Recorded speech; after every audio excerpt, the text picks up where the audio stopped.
యేసు రక్తమే జయం పరిచర్య ప్రైజ్ ద లార్డ్. అక్టోబర్ 6వ తేదీ 2024. ఈరోజు దేవుని వాక్యము, తన్ను ఎందరు అంగీకరించిరో వారికందరికీ అనగా తన నామమునందు విశ్వాసముంచిన వారికి దేవుని పిల్లలగుటకు ఆయన అధికారము అనుగ్రహించెను. యోహాను సువార్త 1వ అధ్యాయం 12వ వాక్యము.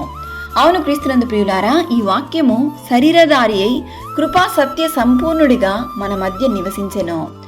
తండ్రి వలన కలిగిన అద్వితీయ కుమారుని మహిమ వలె మనము ఆయన మహిమను కనుగొంటిమి. మనము క్రీస్తు బిడ్డలము. నశించిన దానిని వెదకి రక్షించుటకు మనుష్య కుమారుడు లోకంలోనికి వచ్చెను. యేసు రక్తము ద్వారా కడగబడిన మనము ఆయన పిల్లలము.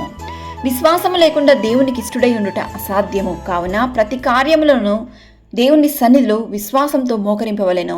విశ్వాస సహితమైన ప్రార్థన నీ ప్రతి పరిస్థితిని మారుస్తుంది. దేవుని వాక్యం ఇలా సెలవిస్తుంది, నా యందు నిలిచియుండుడి, మీ యందు నేనును నిలిచియుందును.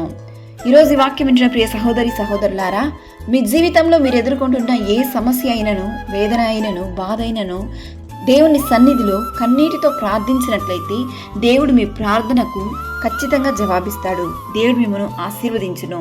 సకల ఘనత మహిమ ప్రభావములు యేసయ్యకు మాత్రమే కలుగును గాక. ఆమేన్. God bless you.